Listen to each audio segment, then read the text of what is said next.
Amigas, amigos, olá. O que muita gente temia aconteceu ontem. A resposta iraniana às sucessivas provocações do governo de Israel, das Forças Armadas israelenses, no sentido de regionalização da guerra. Então, no nosso videozinho rápido de hoje, vamos tentar fazer uma atualização do conflito, belicismo regional de Israel, o esforço israelense de ampliação da área de guerra e atualização do genocídio na Palestina. Primeiro eu coloco para vocês, para nós nos lembrarmos, o início do conflito, lá em 7 de outubro do ano passado, o ataque a Israel patrocinado pelo Hamas. E a partir deste ataque é que nós passamos a encontrar na imprensa internacional, né, junto principalmente ao mundo ocidental, a ideia de direito de resposta. Israel foi um país atacado e é amplamente reconhecido no direito internacional a ideia de direito de resposta. Isso é verdade, mas onde está o ataque? Quem atacou quem?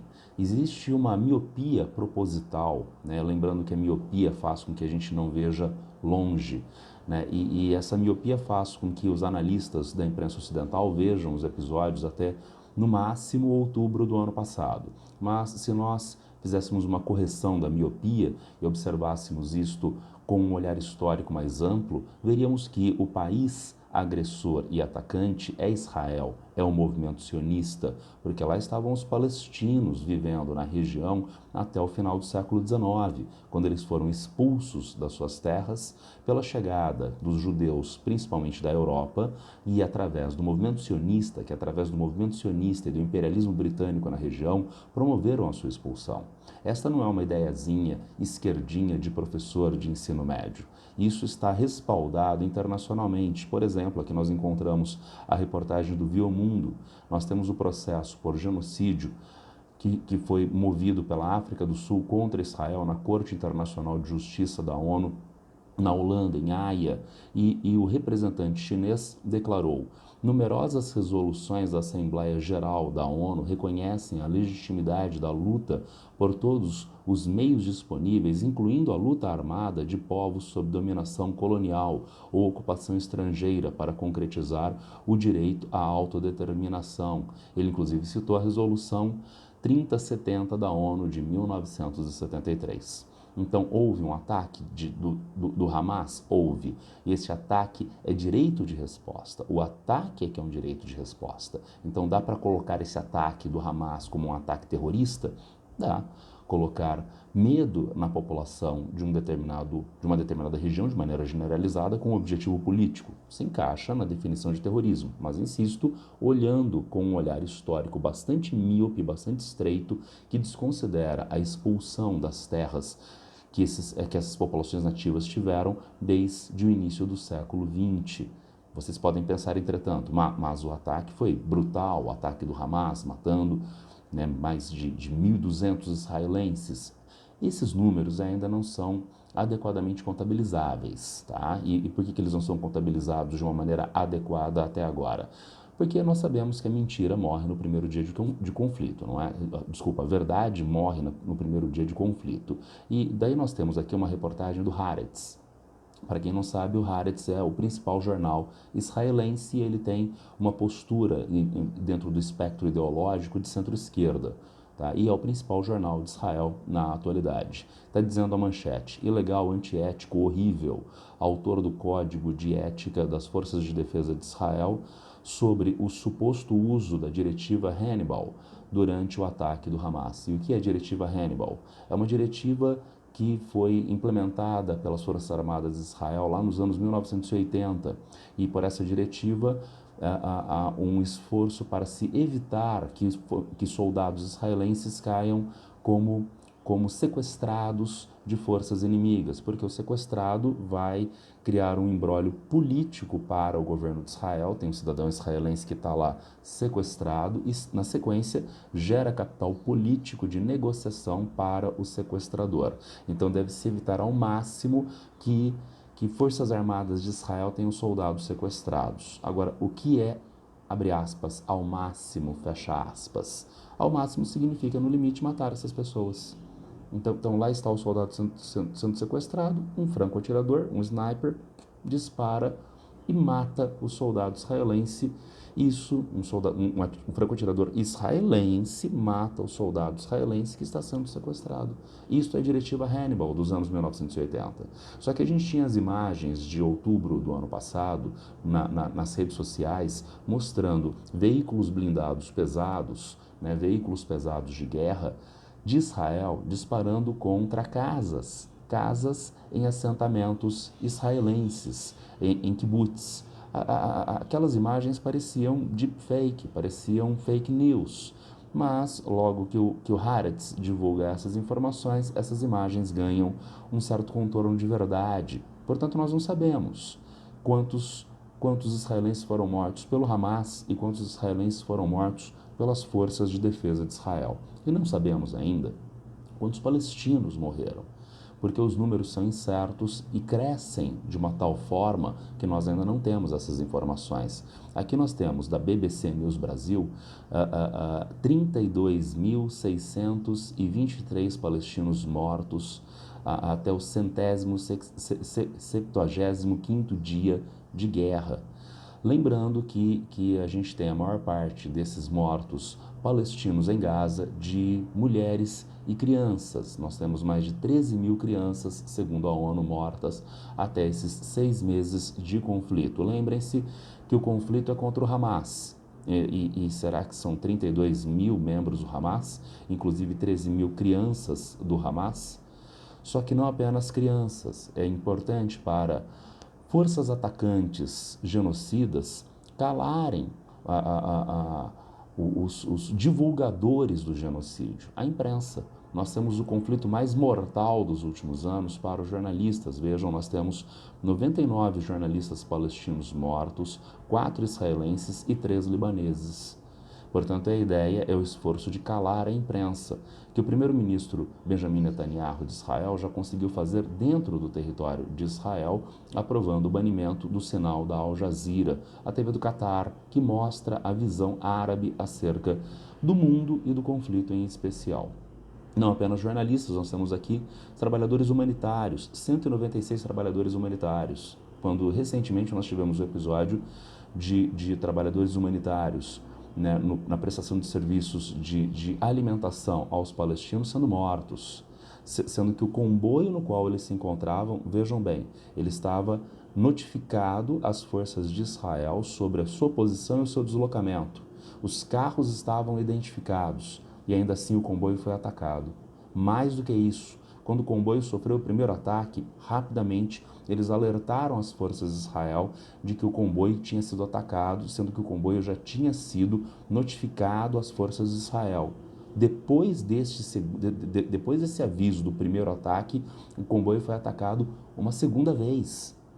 Então, realmente é uma atitude extremamente criminosa por parte das forças de defesa de Israel. Agora, diante desses números, diante desses episódios, o que faz o governo dos Estados Unidos, principal potência do mundo ocidental e principal aliado de Israel? Bom, está marcado aqui nas reportagens do Correio Brasiliense e da CNN Brasil. Estados Unidos aprova a venda urgente a Israel de 14 mil munições. Isso no ano passado, em dezembro do ano passado, tá? E agora, em abril de 2024, nós temos o governo Biden prevê acordo de 18 bilhões para Israel comprar caças F-15. Então, os Estados Unidos continuam com a sua venda de armas para Israel. E por que essa venda de armas? Porque o fraco, patético presidente Biden está sob pressão, sob uma dupla pressão lá nos Estados Unidos. A pressão do lobby judaico no Congresso dos Estados Unidos. Nós sabemos que a comunidade judaica americana é quantitativamente bastante razoável, mas não tem um peso quantitativo, não vai definir as eleições, por exemplo, em termos de quantidade de votos, mas tem um peso muito forte na indústria cultural, no setor financeiro e nos meios de comunicação, nos meios de imprensa, e, portanto, há uma pressão desses setores que é muito eficiente no Congresso dos Estados Unidos, mobilizando a política externa do país. Então, o patético Biden está sob pressão do lobby judaico na sociedade americana e em especial no Congresso americano. Não apenas o lobby judaico no Congresso dos Estados Unidos, porque são 18 bilhões de dólares na indústria de armamentos. Nós temos aqui o gráfico do aumento da venda de armas por empresas especialmente americanas no cenário de guerra. E vejam, essas empresas têm que pagar o leitinho da criança, na verdade. Elas têm filhos e têm que pagar a mensalidade da escola. Então, essas indústrias de armas pressionam o fraco Biden para a manutenção do conflito na região. Entretanto, diante dos números de palestinos civis mortos, de crianças e mulheres mortas, a pressão contra Biden é cada vez maior em ano eleitoral. Qual é a resposta do presidente Biden, qual é a resposta política externa americana? Uma patética retórica humanista. Então, uma crítica velada às ações do governo de Israel, mas a manutenção da venda de armas. E do lado israelense, o que nós encontramos? Nós encontramos Benjamin Netanyahu.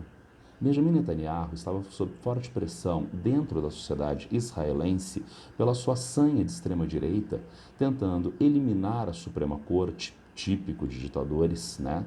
Desde Adolf Hitler se faz isso, né? O seu pensador jurídico Carl Schmitt, que era contra a primazia da Suprema Corte, tá?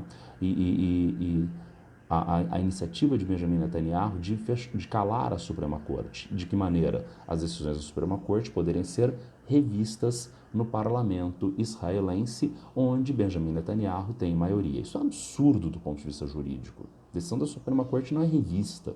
Tá? Hans Kelsen, jurista austríaco judeu, diria isto. Decisão de Suprema Corte é a interpretação da Constituição, não é passível de revisão parlamentar, isso seria uma interferência de poderes. Então é típico de ditadorzinho tentar fazer isto, mas ele estava sob pressão da sociedade israelense, dos setores mais progressistas, contra essas iniciativas. Então, para Netanyahu, o que é a guerra? A guerra é uma tábua de salvação. A guerra é uma tábua de salvação porque enquanto houver guerra, haverá governo Netanyahu. Acabou a guerra, no dia seguinte Netanyahu pode arrumar as suas malinhas para ir, não para fora da chancelaria, da sua condição de primeiro-ministro, pode ir para a cadeia. Então, para se evitar isso, a guerra deve durar o maior tempo possível, perpetuação da guerra. Quando acabar, ele cai e vai para a cadeia. Agora, como ter um recurso maior de perpetuação do conflito? Regionalizando a guerra, regionalizando a guerra. Regionalização da guerra, ataques ao Líbano e à Síria. Né? Ataques ao Líbano, que gera uma provocação frente ao partido libanês Hezbollah, que é um partido político do Líbano. Tá? E também tem forças militares. Uma resposta do Hezbollah seria a entrada do Líbano no conflito mais uma frente, portanto a guerra se estende ainda mais. Mas nós sabemos que o Hezbollah libanês e o governo sírio são aliados do Irã, que é um adversário de Israel na região.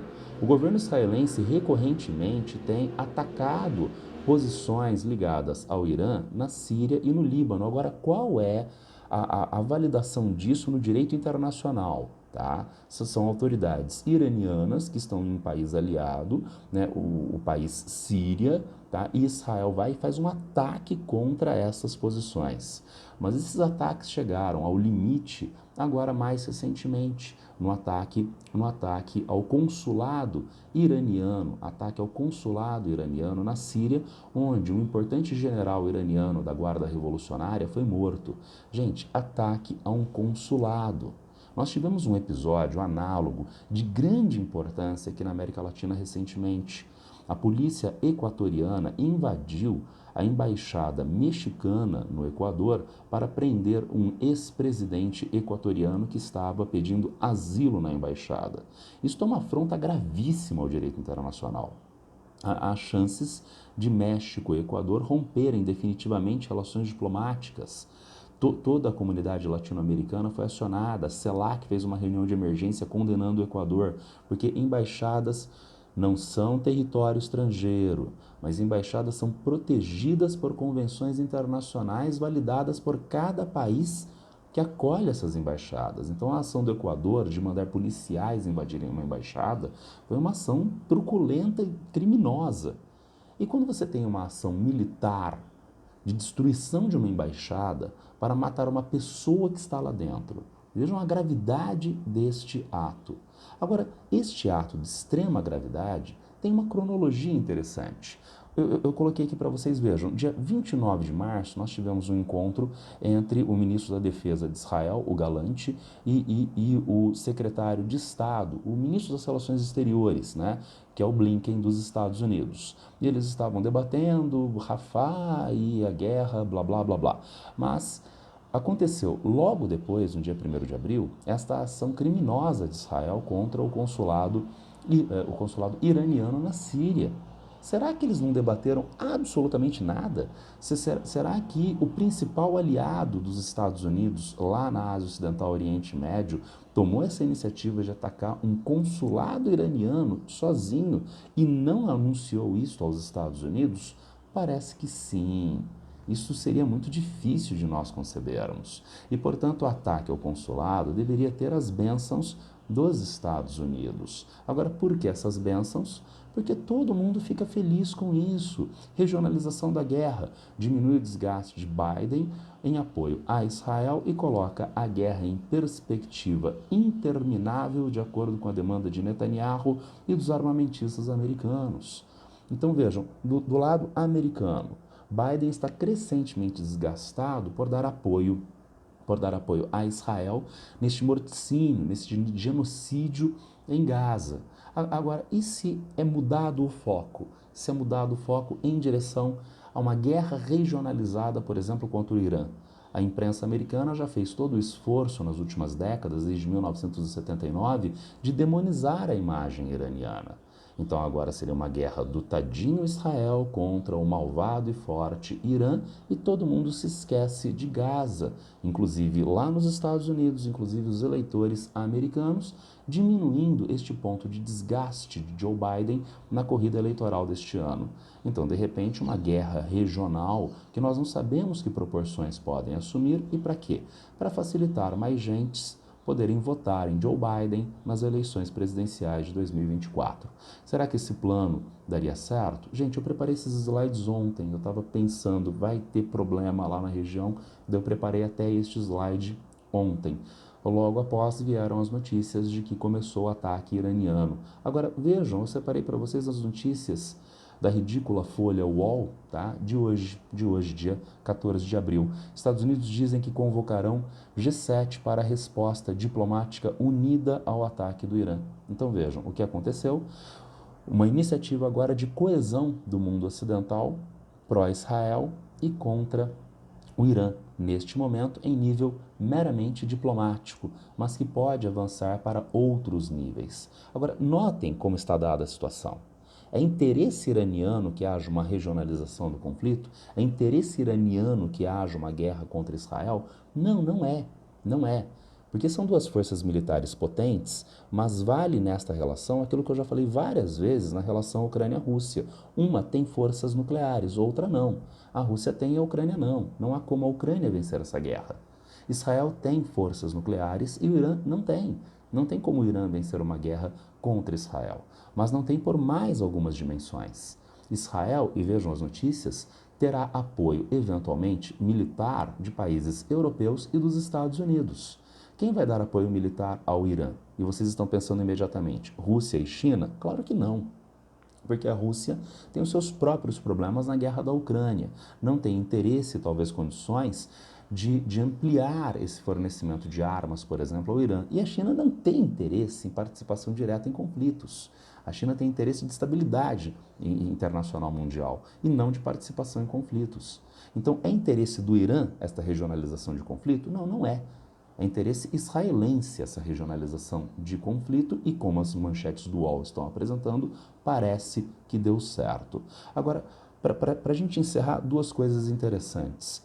Né? Enquanto o UOL, né, não cita mais Gaza, dá uma olhadinha nas manchetes do Haaretz, o jornal israelense de hoje. Tá lá, olha, Ministério da Saúde administrado pelo Hamas, 43 mortos e 62 feridos no último dia.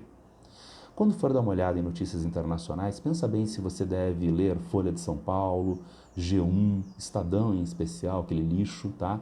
Procure a imprensa internacional que talvez seja muito mais interessante para obter essas notícias. E ainda mais, vejam a manchete do Haaretz, a manchete principal. Rachar o ataque do Irã é uma grande conquista israelita. A retaliação arriscaria uma guerra regional. Parece que o Haaretz concorda comigo. Então, utilizar os sistemas antimísseis de Israel para deter o ataque do Irã, ótimo, tá? Mais do que isso, é provocação. E por que a provocação? Porque houve uma resposta iraniana, uma resposta ao ataque ao consulado.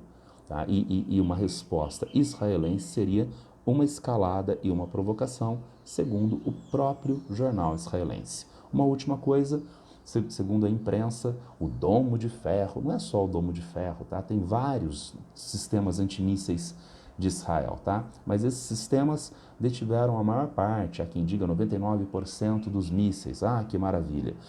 Não sejam míopes também, né, na leitura do conflito em termos estritamente tecnológicos militares, tá? Os drones iranianos são drones kamikaze, são drones que são feitos para serem destruídos, são drones de baixo custo.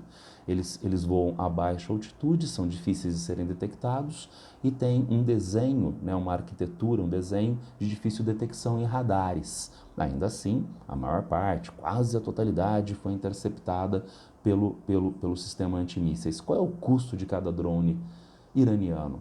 Qual é o custo de cada míssil antimíssil de Israel e mais do funcionamento total? Vejam, os drones estão se deslocando a baixa altitude. Os radares dos sistemas antimísseis em terra não detectam esses drones. Há necessidade de aeronaves em voo para fazer a detecção.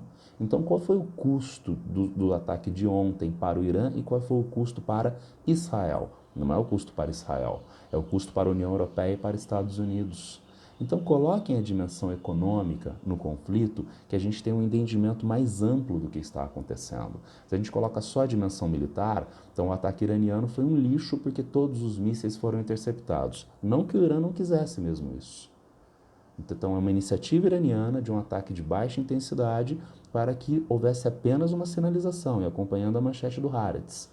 Ainda assim, para o Irã, com um custo pequeno, para o binômio Israel-Estados Unidos, um custo econômico muito alto para deter este ataque iraniano. Bom, era isso que eu tinha para passar para vocês hoje, uma atualização do conflito e algumas sugestões acerca do episódio de ontem, né, o ataque iraniano a Israel, respondendo às iniciativas israelenses de provocação contra o Irã. Se alguém tiver alguma dúvida, alguma crítica, alguma sugestão, já sabe, é só me encontrar a qualquer tempo aqui nas redes sociais. Abraço para todas e todos e boa sorte.